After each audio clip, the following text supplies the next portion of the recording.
Frank. What's the weirdest thing you've ever saw in here? Let me ask you a question, kid. Did you see that movie, Night of the Living Dead?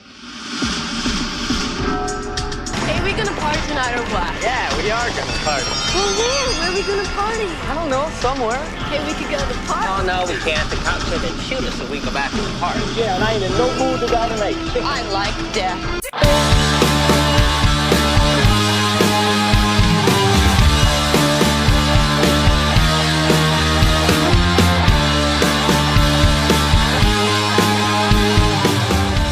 Greetings, ghouls, and welcome to minute 31 of Do You Want to Party, the Movies by Minute podcast of the groundbreaking 1985 horror comedy classic, The Return of the Living Dead. I'm your host, Troy, and making a triumphant return is my fellow movie connoisseur, Mitchell. I'm not too sure I'm being triumphant about, but I'm quite happy to be here. Not just welcome back again. That's all it is. It's well, I mean, I know it's been not too long of a time between you and me recording episodes, but posting For our listeners at home, there's a little more spread out time between that. So yes, very true. It sounded like I had just vanquished some kind of demon, and I'm here to celebrate. Well, one never knows what you did in your downtime between episodes. I played some World of Warcraft, but I well, guess there you that's go. about So, it.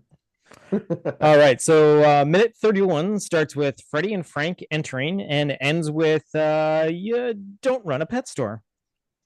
So as Bert steps into the area where he's just directed Freddie and Frank to drop their cargo, he quickly hops onto the small sofa located under the window, of which Bert's goal is to pull down the shade to keep passerbys from peeking in. Meanwhile, still slightly dejected from Bert's defiance of Ernie's protest. Yeah. All right, what is that?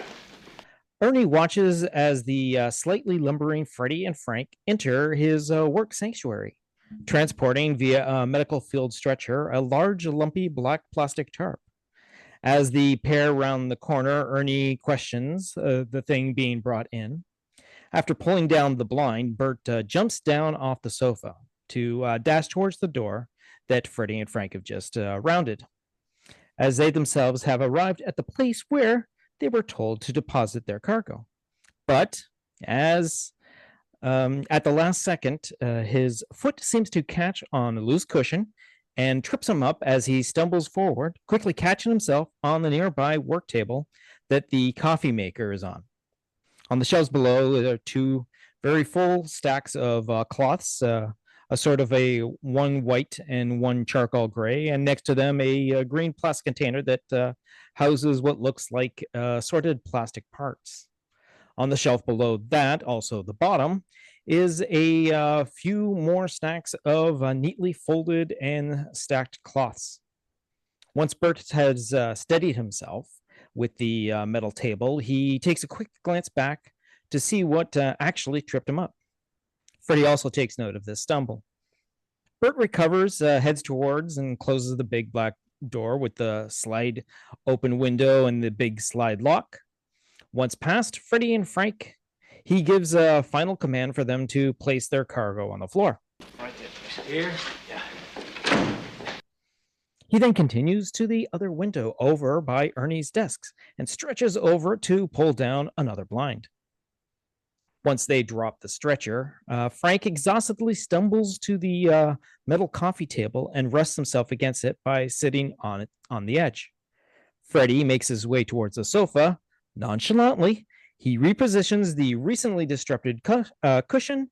As he straightens himself up, we are finally witness to Freddie's Letterman's style jacket with the embroidered on the back the words "fuck you" in a fancy script. He then also makes his way to Frank's side, also sitting on the edge of the table. Now, relinquishing his lost control over the situation, Ernie rubs his hands together, observing the blurry of activity, and eventually backs himself to the examination table. The scrambling Bert goes from the second window to return to the now closed door and slides the lock into the secured position. With a slight chuckle, He turns to face Ernie, who has a slight smirk on his face. Without hesitation, Bert goes to the opposite from Frank and Freddy's side of the portable gurney, takes hold of the black covering. Ernie takes a step away from the exam table to turn and fully face the item before him.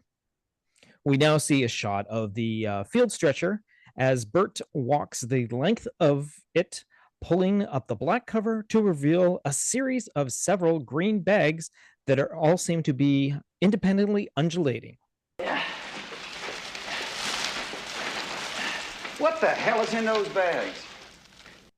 Upon the reveal, a surprised Ernie voices his questioning what he's witnessing. We then witness Bert whip his head to face Ernie, who's currently framing the right side. Clu Gallagher pauses for the perfect length. You can see in his eyes that he's trying to think up a reasonable thing to say. Then the light goes on, and the words almost calculatedly comes out of his mouth. Rabid Wessels.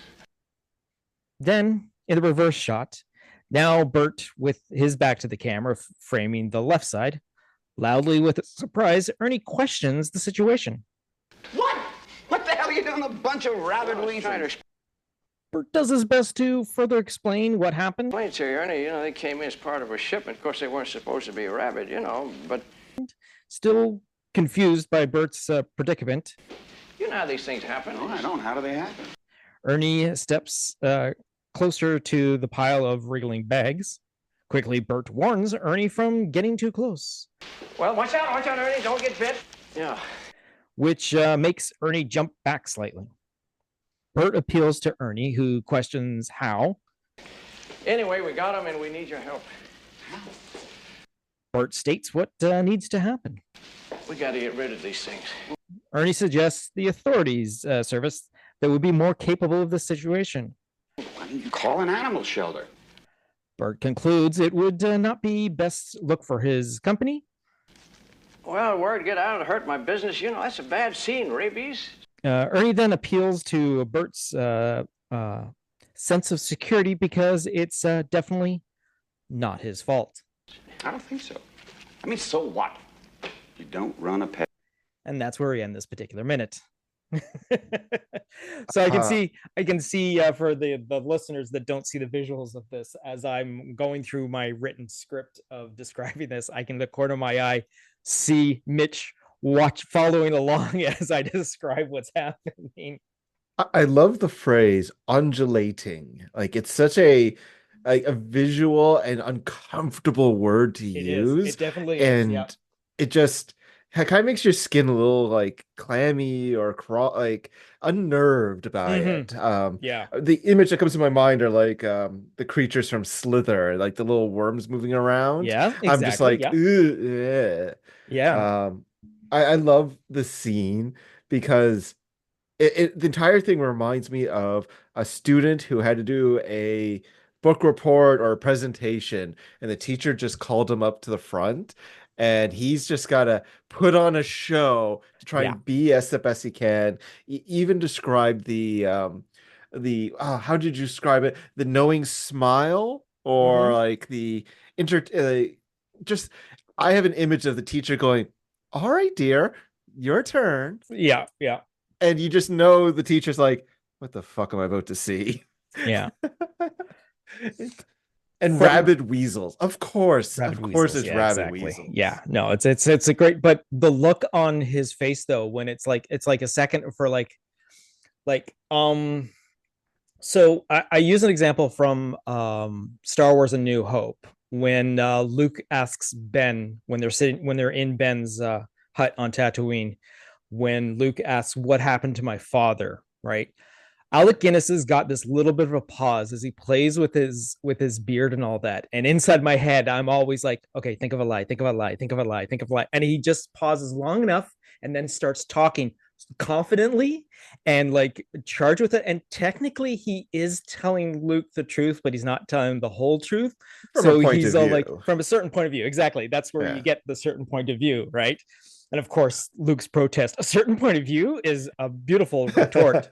But that's when I see an actor doing something like that, when I know a story has to be told and there's that little bit of a pause, I'm always thinking the exact thing. And exactly from like Alec Guinness doing it in A New Hope is like, think of a lie, think of a lie, think of a lie. And then like Clue Gallagher is like, okay, I got to come up with a story. What are you going to say? Rabid Weasels. So yeah. It also reminds me of John Cleese in Monty Python, where he has a long pause and he's Tim. Yes. And exactly. Just, yes. Yeah, it's so good. The pregnant pause can be so impactful and into a sequence, especially when it goes right into something that they're convicted into saying. Like they're convinced that what they are saying is what has to happen. Again, if it is scripted, that's how it is, fine. But if it's supposed to be something like a lie coming up or trying to twist the truth or something like that, it's just that much better. And it's that pause that you can see the characters the wheels in the character's head turning, right? And it's but it's only like it's less than like a second or two, but it's just long enough to, and the fact that you can visually see it on their face. They're like, there's a quick panic because he like snaps his head up, and then there's a light bulb goes on, and then he's like, Rabid Weasels. Well, he doesn't like bark it out. He just Rabid Weasels. That's like the calmest thing he could have, as a very matter of factly. Yes. Of course, they're Rabid Weasels. What else could I have in these bags? What else could be in these that bags? I would need disposing of? Exactly. Come on. Yeah. And it's amazing. I just love it. The whole scene of him running to the windows. He seems all excited, like he knows what's going to happen. Weasels. Yeah, exactly. Yes. And up to that point, he has this like almost nervous energy too. Manic. Manic energy sort of thing as he like dashes from one end to the other and all that. But also when you mix in the fact that like Freddie and Frank are like so slow in their movements right now because we know of their situation. They're slowly turning and all that sort of thing. But the fact that they are in like, they're probably moving as fast as they can right now. And it's not really that fast, especially compared to Bert's high energy sprint. So it's so good and entertaining. I love it. And also the fact that that wasn't the tripping over the cushion is definitely not supposed to be there. And the fact that Tom Matthews turns and like picks up the cushion, resets the cushion, and continues on in the scene, like it's that's what the character would do. Exactly. It's not like you cut away and then all of a sudden the cushion's back and all that. No, we physically see them resetting everything and all that, because of course they're obviously filming these scenes in one long takes. Because there's no reason for him not to have worried like, okay, well, let's retake that scene and all that sort of thing. But this is just one continuous take, and it's just like, this is what happened, and Freddie resets the cushion. It's the authentic presence it creates, that these are people in this situation, and anyone who knocks over a cushion, you put it back. Exactly. It's like when you watch Miyazaki's films and you see the characters put on a shoe without tying their laces, and they just tap their toes to make their foot fit more appropriately in the shoe. It doesn't add anything, but adds that extra layer of, no, these are people. These are actual living, actually moving through the world. Exactly. Yeah. All right, so over on the commentary track, which is with director, writer Dan O'Bannon and production designer William Stout. So at the beginning of this particular minute, we have Dan O'Bannon mentions how he had forgotten about the occurrence, which was mentioned in the previous minute. And that is when Don Calfa arrived, he had a fully grown mustache, and that he wasn't Dan O'Bannon wasn't very certain if he was aware of the fact that Don was going to have this mustache. Don had realized that there was a problem with this from just the look that Dan had been giving him when he asked. Dan O'Bannon mentions that he didn't picture the character of Ernie having a mustache, and Don Calfla just said, "Oh, don't worry about it. I'll shave it right off." So the last of the previous minute was William Stout mentioning this story. The beginning of this minute is Dan O'Bannon not quite remembering that story. He actually says, I don't quite remember that story and all that sort of thing, because apparently Dan O'Bannon has the worst sieve memory and all that sort of thing. Also, this is also like 15 years later when the commentary track is being done. So, and if it wasn't a big deal at that time to shave a mustache, yeah, exactly. You're not gonna really remember that kind of thing, unless it was like a very. I'm trying to figure what kind of mustache would it be in, but I imagine it'd be just like a simple like cop stash or something like that. But then I also want to do like a big long kind of Yosemite Sam kind of thing, which I would just want to see, even though it doesn't make any sense at all, but it just makes me happy.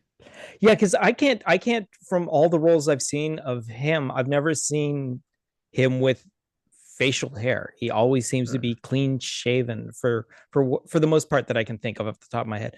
Like all of his appearance on like Barney Miller and all that sort of thing, and as the killer from Weekend at Bernie's and all that sort of thing. And he's as I can only picture him. I can't picture a role where I've seen him in with facial hair. Let me just put it that way. So yeah, he's got a very expressive face that wouldn't work with a beard. Exactly. Yeah. All right. So then once it's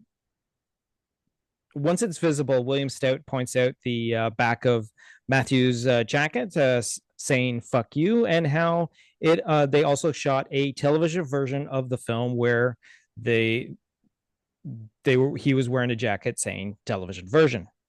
Dan mentions how bleached Don Calfa's black. They had bleached Don Calfa's black hair completely blonde white, and how he is a completely different look in real life.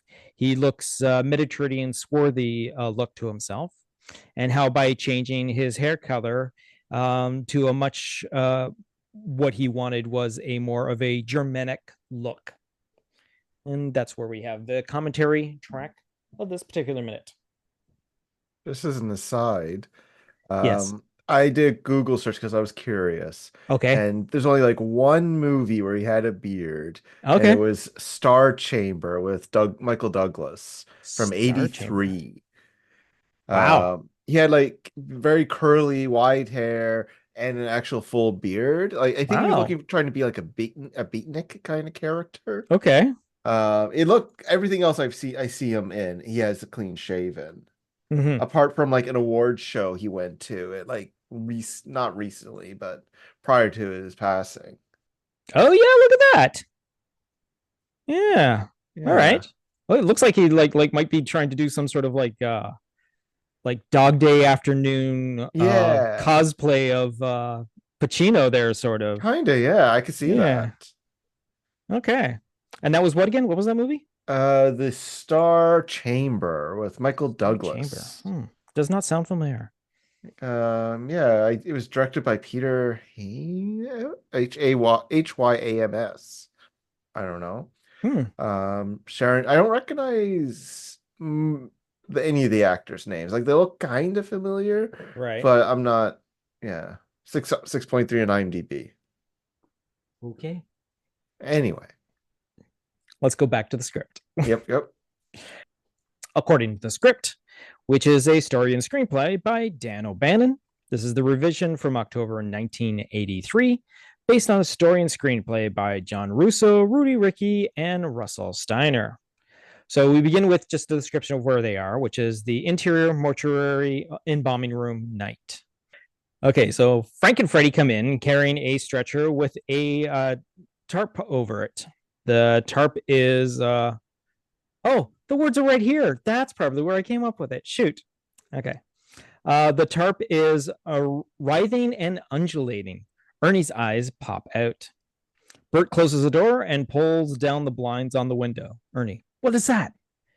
Bert throws back the tarp. Under the tarp are 6 or 7 plastic bags, all filled with something that struggles flopping around. What's in those bags? Bert, Rabid Weasels. Ernie jumps back from the sacks. Ernie. What? What are you doing with a bunch of rabid weasels? Bert. I'm trying to explain to you, Ernie. They came in as part of a shipment. They weren't supposed to be rabid, but you know how these things happen, Ernie. No, I don't. How do they happen, Bert? Well, like I said, go watch it, Ernie. You don't want to get bit. Ernie leaps away from the bags.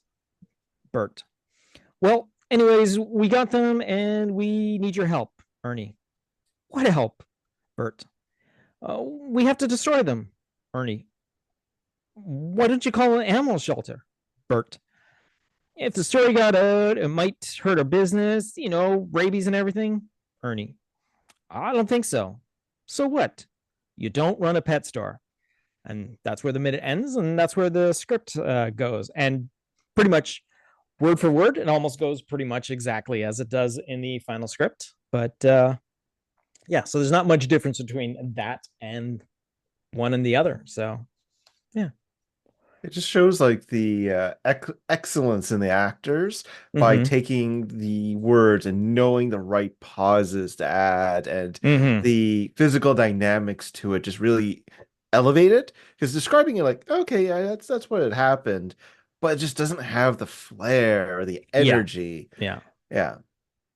Because I'm also noticing that there's not a lot of stage direction in the script as part of what they are doing and all that sort of thing. I mean, there's a description, obviously, when characters are a big sequence where like Frank and Fred are coming into the room and all that sort of thing, or the bags are being revealed and whatnot. Yeah. But when it comes down to the individual actors between the characters, it's just word, it's just dialogue. Yeah. Exactly.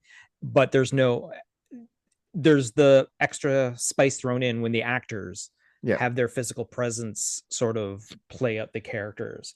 Now, again, I don't know if they decided, hey, how about in this shot you act like this a little more on the day of sort of thing when you're looking at the script and all that.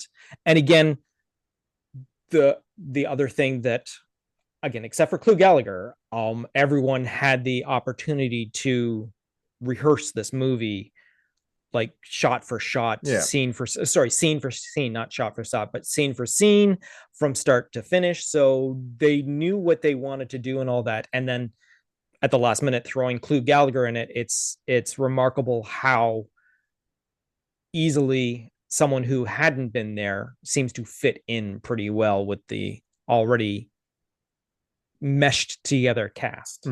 Yeah. I'm curious if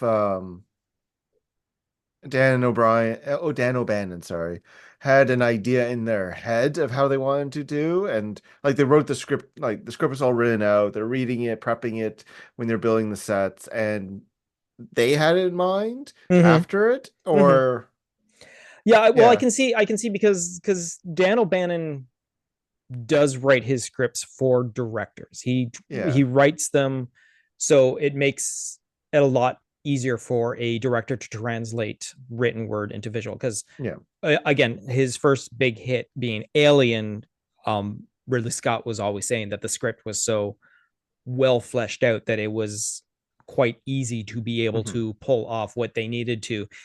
It just came down to, when we have to build the proper sets, we have to have the right actors and all that sort of thing. But from a good script comes a good movie. So the foundation for everything. The foundation, exactly. Yes.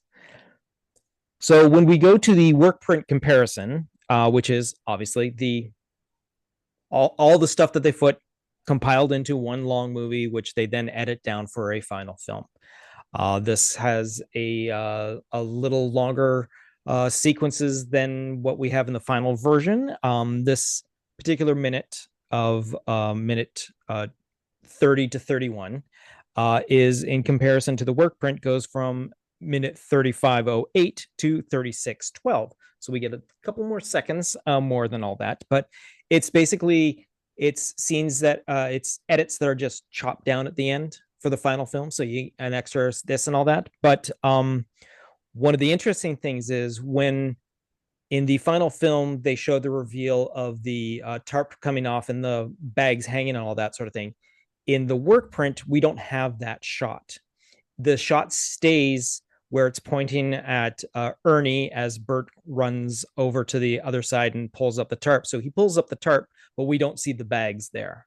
So we still see Ernie's shot and all that, which they cut back and forth to without the insert. So obviously it's a different insert shot at a different time, obviously. And at the near the end of this particular minute, they do, while Bert and Ernie are having the conversation, they do an insert shot of Frank and Freddie sitting there while Frank is focused in on looking at Ernie while this conversation is going on. That shot lasts a little longer than the final part. It actually continues longer into Ernie's final words of the "you don't run a pet shop." It's the camera is pointed at Frank and Freddie while Ernie is saying this, where in the final film we cut to a previous shot of Ernie delivering that line and all that. So that's about all that we got for the work print comparison. So, and that's about it that we got for this particular minute. Do you got anything else you want to throw in there, Mr. Mitch? No, I think I delved enough into the psyche of our cast, and I had a good fun with this one. This was such a high energy, but I'm trying to think, would we count this as kind of the transition point into like the second act of the film where we start getting more into the action, or would you feel that was, you know what I would say? I would say this is probably the penultimate episode before we can say that. Okay. Once obviously you've seen the movie, no spoilers, just really alert and all that sort of thing now, but once it's revealed that it's not weasels, and once Ernie is now part of the group, aware of it, I think everything kicks off. Because once the knowledge of zombies exactly spreads. Yeah, exactly. Okay. And of course, in a couple of minutes, we're going to have the graveyard sequence where the rain comes down and all that. And that's when, from that point on, we're just nonstop. We're just running at 100 miles an hour right into the finish of the movie. We're going to enter all of our really big gore stuff and all that sort of thing, and all of our scares and disturbing stuff. And for sure. I think, now that you say that, the rain sequence, that would be the transition point. That in my mind. That washing away of the first third of the movie, here in comes the chaos. Exactly. Okay. Well, I mean, and technically, mathematically, we are at the third. We are entering the second third of the movie, because technically a 91-minute movie, and minute 31 we're at the 33% mark. Exactly. So mathematically we're a third of the way there, technically, yes. But no, story wise telling, yes, I think it only really starts to escalate once Ernie is now involved in the story, which comes up in a moment. And and then once they decide, okay, because the instant that, and again, I'll point it out when it happens, but and just to say it here, just because we're just talking about, because the instant when Ernie decides, all right, let's do this, which I believe is actually the line that he says, all right, let's do this, is basically it. There's no stopping the film now. Like, prior to that minute, everything could have been shut down. But the instant Ernie makes that decision, everyone is doomed. Yep. They're all committed. They're all committed, no matter how innocent or how much they signed up for it. Exactly. Everything is doomed because the German decides, okay, let's do this. Oh. Yeah, I know. Exactly. Which, as I was reflecting on that, because again, I'm going to bring it up later and all that, as I was reflecting on that, I'm like, I think this is the main reason why they made the character who they did. I mean, to realize that, up until this point, he was holding all the cards. It could have gone one way or the other. And then his like, all right, let's burn this body. And then so Yeah. exactly. I see you Yeah. holding your forehead and all that, and like Yeah. exactly. And I'm like, oh my god, on reflection, this is there's so much levels to this script, to this story, and until you break it down and think about it minute by minute, I'm sure there are papers out there that people have already discovered this and all that, but coming to this conclusion on my own, like, is just almost like a like Eureka moment. yeah, exactly. It's like a eureka moment, and it's fascinating to a movie that I've known for so many years. I'm still finding new levels in it, and it's just, and I'm hoping that I can pass this on to others. That's another reason why I did this podcast. All right, so do you have anything you want to put out there, Mitch? You loaded up your letterbox anytime? Any Nothing updated on that?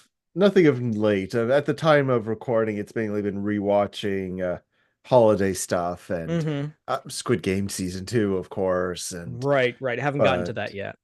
I enjoyed it. I really liked it. Few more overt with its political tones. Okay. Whereas I think they were a little annoyed that people were taking the opposite interpretation from the first season. Yeah. And they're like, no, we're gonna put it pretty blatant. A few one or two moments that I was kind of questioned of their choice, but overall Okay. I enjoyed it. And looking forward to season 3, which I think it was announced to be released like July-ish, June, July-ish. Okay. So yeah. Now this second season, was it Netflix backed, or had they already done it independently and Netflix just purchased it? No, I think Netflix is the one who like produced it. The And second, okay, so yeah, they had a hand in actually the production of it. yeah, from my understanding, the creator of it had been shopping around for like a decade trying to get it picked up, and Okay. no one would. And the guy finally got Netflix to listen, and it's become their number one show. I think Yeah. season 2 is the highest streamed program on Netflix now. Oh wow. It surpassed Wednesday, which I think was the one before that. Right. Squid Games 1 was also like a record breaker of that Right. time, Yeah. but it had been broken sense.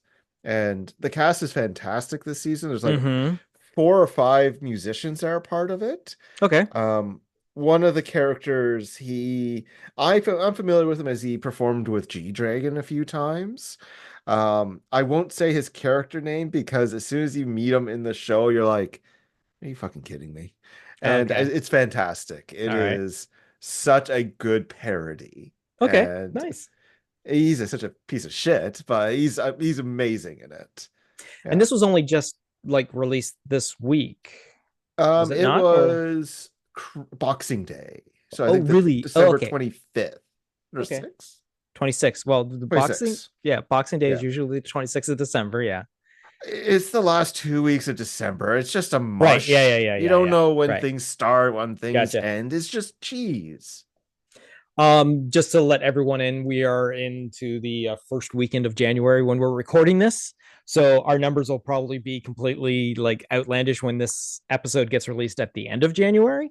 So yeah, sorry to break the illusion of timing, but I think we've done that a few times. Oh yeah, no, there's no doubt that this is we've gone past that. Listeners, you're part of this family. You know the secret. Yeah, you know how this works. All right. So that being said, thank you, Mitch. I want to once again thank you for joining me for yet another episode of the podcast. Always a pleasure to have me and subject your listeners to my ramblings. Exactly. Again, also, audience, I'd like to thank you for joining us here on this journey that is slowly but surely making its way to a bigger and bigger crowd, which is always nice to see. Not by huge amounts, but like 1 or 2 of you guys joining every single week. And like I mentioned in the previous one, if you have anything that you would like to contribute to the episode, if you think we forgot something or you want to talk about something in future, you could either drop a comment into our episodes, because we do answer the comments and all that, or you could send us an email to planetgeekpod@gmail.com. We can continue on the conversation there, or eventually roll it into a future episode like we have. And once again, thank you, Mitch. Thank you, audience. And I don't have anything else to say, but see you next Wednesday.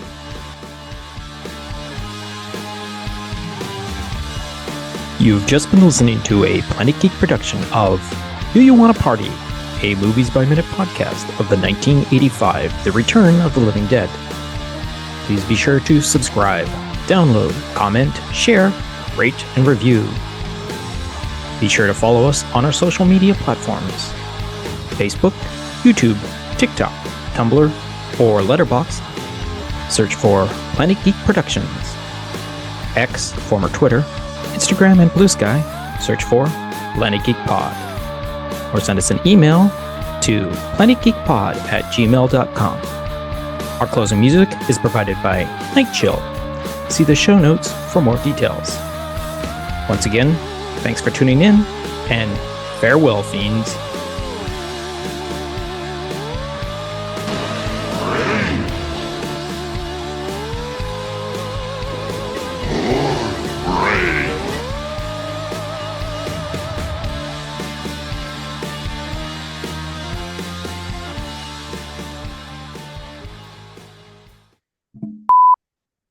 So then I'm going to open this because it's never in the same place twice.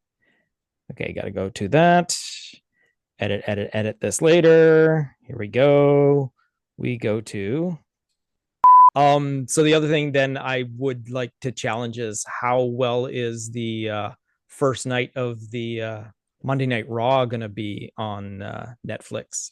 Now, will that be counted as a regular showing? Because technically it's going to be an actual live broadcast, because we know how well they do live broadcasts on Netflix. I did not watch the previous one because I thought it was just a charade, or charade, whichever you prefer. Yeah. But I forgot. I didn't realize they were going to do live. Yeah. I did see they had like a WrestleMania thing on. They have moved every single pay-per-view available to Netflix. You can watch everything, like any of the WrestleManias, any of the Royal Rumbles, any of the Hell in the Cells, any of the whatever. Yeah, it's just I'm just like, oh god, I'm gonna just drown here and watching friggin' wrestling for the next little while. Like I went to like one WrestleMania. I kind of just want to rewatch that specific one just to have the member berries going. Right. But like I clicked on it. Was it the one at the Skydome? Yeah. It was the Toronto Skydome one. It was the Rock versus the Hogan. Yeah. Oh yeah. And what was it? Puddle of Mud performed, I think. That sounds about right. That sounds about era correct. Yeah, it was very era correct.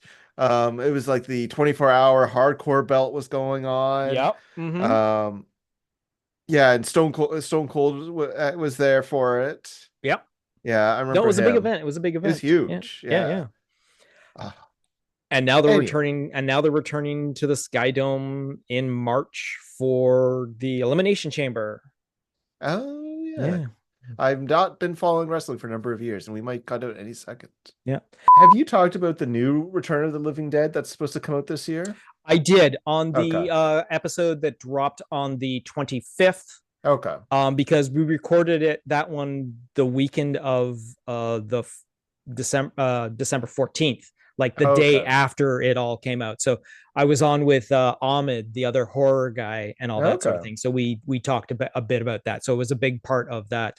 I'm hoping that once it gets closer to some sort of release, that if I have a strong enough like backing and all that sort of thing, I might be able to see if I can swing sort of advanced viewing or getting into seeing something and all that, or just contact whoever it is and say, hey, I do this podcast and I'd be interested in all that. Because what I'm going to do is I'm going to be just like, as stuff comes out about the new movie, I'm just going to make it a part of an extra report. Like, hey, I've got new, and by the way, the new movie is called Return of the Living Dead. It drops the. Yep. That's going to be hell on the algorithm, but okay. Yeah, for sure. Return of the Living Dead, yeah, and Alexander Ward is going to make an appearance apparently. Mm-hmm. Yeah, so hey, Gonna get Yep. Tarman back. Uh, again, still don't understand how, Yeah. but It'll probably just be a different creature, but they're gonna yeah, exactly, recreate. yeah. But yeah, it looks like, and it looks like they're going for like a practical movie. They're Yeah. going to rely very lightly on CG, Yeah, which that's is good. fantastic. And it so apparently it takes place in the same universe. Okay. It takes place 18 months after this movie here. So this movie is July 4th, 1984. It takes place Christmas time. Christmas time of the next, yeah. So it is That year. going to be it is going to be a Christmas movie. So yeah. Instead of like 28 weeks, it's now 6 months later. 18 months later. I thought you said it was the same year. No, it's 1985. It comes. It's the year is 1985. Yeah. So, but this movie that we are currently talking place takes place in 1984, July 1984. Oh, it takes place before. Yes. Okay. Okay. So, so the Return of the Living Dead takes place. It starts on July 3rd, 1984. I need to write this down because my brain's not working. Okay. When's the new one take place? The new one takes place December 1985. Oh, okay. So, a year Yes. and a half later. Oh, yes. okay. Yes. I missed 18 that months part. later. Yes. Okay. Yeah. I think I didn't hear the teen part. I don't hear the I 8 gotcha. part. Gotcha. Or at least that's how my gotcha. brain registered it. I'll Okay, just blame it on my stupid brain. Okay, that's cool. And like the picture looked like it was a practical creature.